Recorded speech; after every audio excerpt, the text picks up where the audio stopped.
রমজানের ওই রোজার শেষে এলো খুশির ঈদ বছর ঘুরে প্রতি বছর মুসলিম জাতির কাছে আনন্দের জোয়ার নিয়ে ধরা দেয় এই ঈদ উৎসব।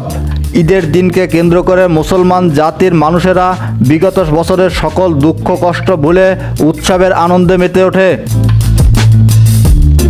উপমহাদেশে আজ থেকে 400 বছর আগের ঈদ উৎসব কেমন ছিল আজ তা আমরা জানব। মূলত মুঘল সাম্রাজ্যের আগে এই অঞ্চলে মুসলমানদের সংখ্যা কম থাকায় ঈদকে তেমন উৎসব হিসেবে পালন করা হতো না। 1610 সালে মুঘলরা ঢাকায় আসেন। তারপর থেকেই ক্রমেই এই অঞ্চলে মুসলমানদের সংখ্যা বৃদ্ধি পায়। সুবেদার ইসলাম খাঁ যখন ঢাকায় পা দেয় তখন তার সাথেই ছিল প্রশাসনিক কর্মকর্তা এবং সামরিক বাহিনী মিলিয়ে মোট 50,000 মানুষ। মুঘল আমলেই ঈদ উৎসব এবং ঈদের অনুষ্ঠানকে সরকারিভাবে গুরুত্ব দেওয়া হয়। মুঘল আমলে অঙ্কিত একটি ছবিতে দেখা যায় প্রথম মুঘল সম্রাট বাবর ঈদুল ফিতর উপলক্ষে রাজদরবারের সভাসদগণের সাথে ঈদের শুভেচ্ছা বিনিময় করছে।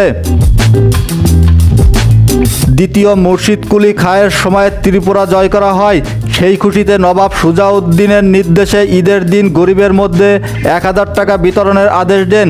ঢাকা কেল্লা থেকে শুরু করে 1 ক্রোশ দূরে ঈদগাহে যাওয়ার পথে রাস্তায় ছড়ানো হয় এই মুদ্রা।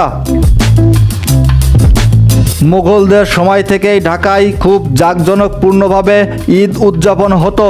সুবেদার ইসলাম খান ঢাকার ইসলামপুরে বুড়িগঙ্গা নদীতে ঈদ উপলক্ষে নৌকাবাহীদের আয়োজন করতেন। সেই আয়োজনে সুবেদার ইসলাম খান স্বয়ং নিজেই উপস্থিত থাকতেন।